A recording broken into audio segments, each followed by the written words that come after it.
Welcome back to the news in prime time. Tonight, we begin a special series focusing on the debate over a proposed wind farm. This would be in the Horseheaven Hills of Benton County. And it would be one of the biggest green energy projects in the state if it's approved, but it would also come at a cost. I spoke with a group of Tri-Cities residents who have spent years fighting to block this proposal.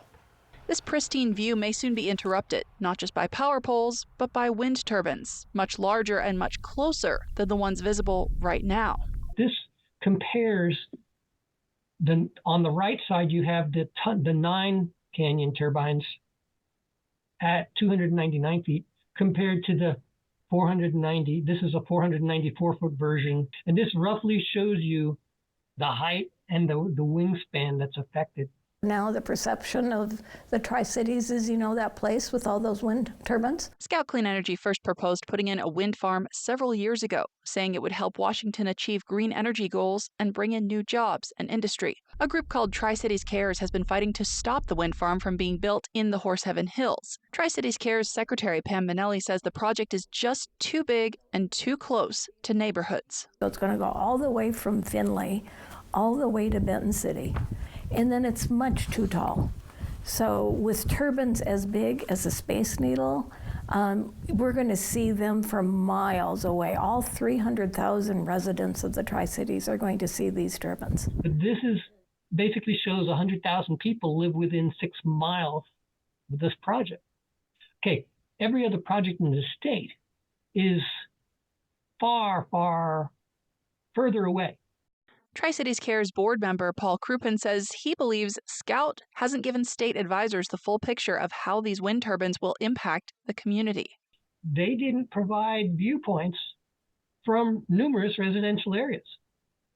And we told FSEC that, and it just fell on deaf ears. It's going to be a horizon-to-horizon view of turbines. Tri-Cities Cares hired their own expert who used Google Earth Pro to show what it could look like to have wind turbines in the Horseheaven Hills. The impact that the turbines have comes down to location. People pay more for scenery. They avoid views of the wind turbines, power lines, substations, any other type of industrial energy. And this is just common sense. It's borne out nationwide. Minnelli agrees. The view from her home will change drastically if the governor signs off on the wind farm proposal. This is going to really change our quality of life here in the Tri-Cities, and it's going to change the perception of visitors. I think that's the thing I hear the most, is it's going to turn a rural landscape into an industrial one. There's also concern about wildfire risk.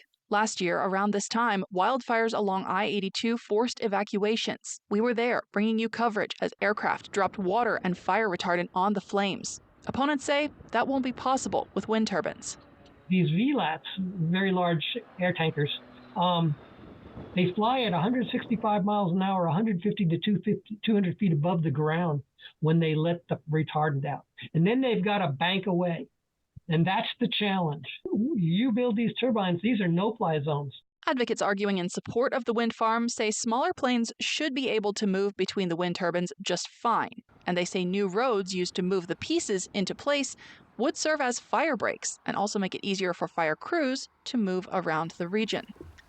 Now, obviously, there are many sides to this argument. We'll be exploring more of them through the rest of this month. Scout Clean Energy, for their part, says their proposal would bring in jobs just to build and maintain the turbines. They're also projecting that it would start a cascade of new development across the region. We're going to talk about that next Wednesday on Apple Valley News Now.